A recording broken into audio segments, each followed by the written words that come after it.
Munawwar Farooqui big boss 17 का winner बन गया।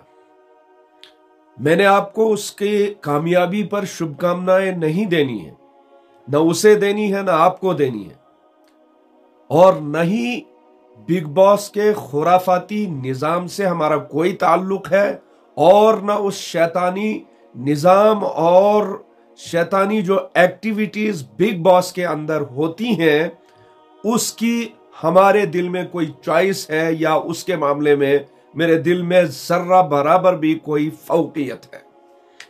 बल्कि बताना मुझे आपको यह है कि मुस्लिम नौजवानों का जो विजन है, मुसलमान नौजवानों का जो टारगेट है, मुसलमान नौजवानों की जो मंजिल है, जिस मंजिल पर उनको नजर है, वो मंजिल मैंने आपको दिखानी है कि काबतुल्लाह के सामने जाकर क्या मांगना चाहिए, और वहां पर जो है हिदायत की दुआ, उम्मत मुस्लिमा के लिए मगफिरत की दुआ, ईमान के खातिमे की दुआ। लेकिन मांगा क्या जा रहा है, ये शख्स जो आपकी स्क्रीन पर है, आप खुद सुन लीजिए।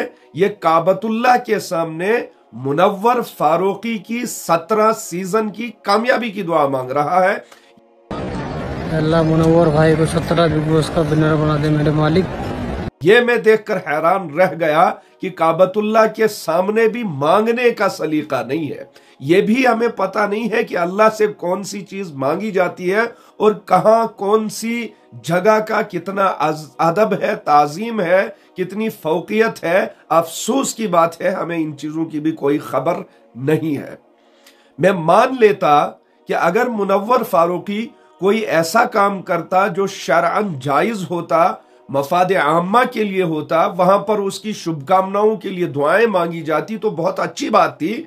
लेकिन मुनव्वर फारूकी एक खुराफाती निजाम के साथ मुंसलिक था, एक बेहयाई निजाम के साथ मुंसलिक था, और ये शख्स मुनव्वर फारूकी की मोहब्बत में काबतुल्लाह के सामने बिग बॉस की कामयाबी मुनव्वर फारूकी के लिए मांग रहा है। कितनी जहनी सोच की गिरावट है नौजवानों के अंदर, हम मुसलमानों के अंदर। इस शख्स को वहां पर वो मासूम याद नहीं आए जिन पर जुल्म हो रहा है।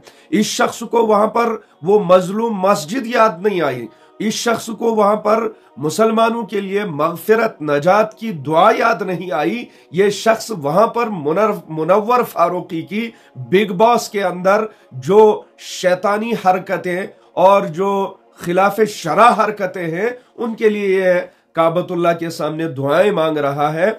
यह पैगाम मैंने आप तक पहुंचाना था कि नौजवान किस मोड़ पर खड़े हैं कि अब इन अजमत वाली जगहों का, एहतराम का, तकद्दुस का भी हमें दिल में जर्रा बराबर न ख्याल है और न उसकी कोई खबर है।